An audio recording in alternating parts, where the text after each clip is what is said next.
Ande-ande lumut. Dahulu kala, berdirilah dua kerajaan besar di wilayah Jawa Timur, yaitu Kerajaan Jenggala dan Kerajaan Kediri. Kerajaan Jenggala dipimpin oleh Raja Jayanegara, dan Kerajaan Kediri dipimpin oleh Raja Jayangrana. Untuk mempersatukan kedua kerajaan dan menghindari peperangan, maka jadilah sebuah ikatan pernikahan antara Panji Asmarabangun, putra Raja Jenggala dengan Dewi Sekartaji, putri Raja Kediri. Suatu hari, kerajaan Jenggala diserang musuh. Ketika pertempuran berlangsung, Dewi Sekartaji melarikan diri. Dia menyamar sebagai gadis desa dan tinggal dengan seorang janda dengan 3 orang putrinya, yaitu Kelenting Abang, Kelenting Ijo, dan Kelenting Biru. Dewi Sekartaji diangkat menjadi anak dan diberi nama Kelenting Kuning. Namun, Kelenting Kuning tidak diperlakukan dengan baik. Setiap hari, ia disuruh mengerjakan pekerjaan rumah, seperti mencuci, memasak, dan membersihkan rumah. Ketiga kakak angkatnya sangat pemalas. Mereka bisanya hanya menyuruh saja. Kelenting Kuning, cuci bajuku. Cuci juga selendangku. Baik kak. Kerajaan Jenggala telah kembali aman. Panji Asmarabangun telah berhasil mengalahkan musuh yang menyerangnya.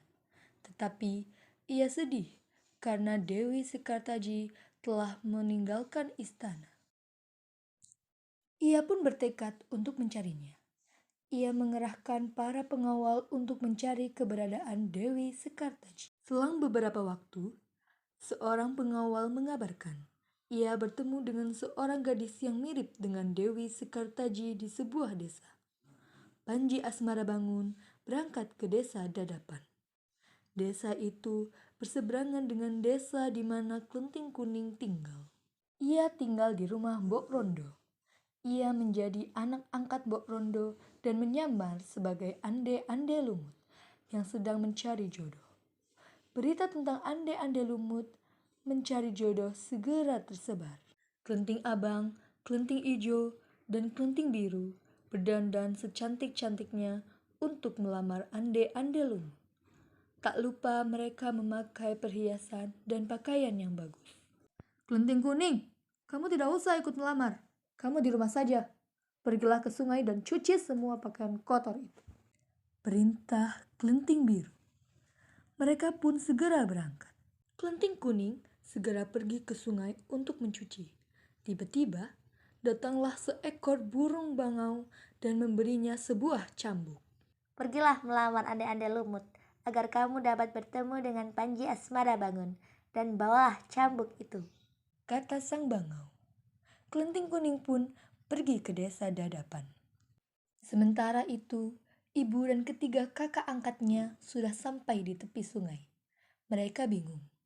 Tak ada satupun perahu yang tampak. Jembatan juga tak ada. Lalu, bagaimana mereka menyeberang? Sungai itu sangat luas, dalam, dan deras arusnya. Tiba-tiba, muncullah seekor kepiting raksasa bernama Yuyu Kangkang. Kepiting itu menawarkan diri untuk membantu menyeberangi sungai. Dengan syarat, mereka harus mencium Yuyu Kangkang. Mereka menyanggupi persyaratan itu. Satu persatu, mereka naik ke punggung Yuyu Kangkang untuk menyeberangi sungai. Beberapa saat kemudian, sampailah Kelenting Kuning di tepi sungai. Ia pun bertemu dengan Yuyu Kangkang. Yuyu Kangkang menawarkan jasa untuk menyeberangkan dengan syarat Kelenting Kuning harus menciumnya. Kelenting Kuning menolak syarat itu. Ia memaksa Yuyu Kangkang untuk memberangkatkannya. Tanpa syarat itu, Yuyu Kangkang tidak mau menyeberangkannya. Kesabaran Kelenting Kuning sudah habis. Ia keluarkan cambuk dan memukulnya ke sungai. Seketika itu juga, air sungai surut. Yuyu Kangkang ketakutan. Akhirnya, ia mau membantu Kelenting Kuning menyeberangi sungai. Kelenting Kuning segera naik ke punggung Yuyu Kangkang, dan sampailah ia ke seberang sungai.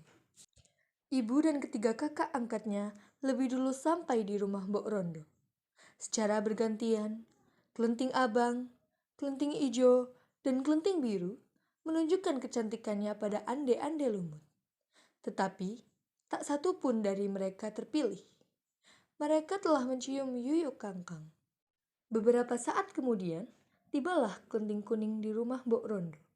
Ande-ande lumut memilih Kelenting Kuning sebagai istrinya, karena dia tahu bahwa Kelenting Kuning adalah Dewi Sekartaji, dan dialah satu-satunya wanita yang tidak mencium Yuyu Kangkang.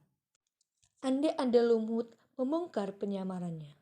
Diceritakannya bahwa dirinya adalah Panji Asmara Bangun. Akhirnya, Panji Asmara Bangun dan Dewi Sekartaji telah berkumpul kembali. Mereka mengajak Mbok Rondo untuk tinggal di istana sebagai ucapan terima kasih. Mereka pun hidup bahagia.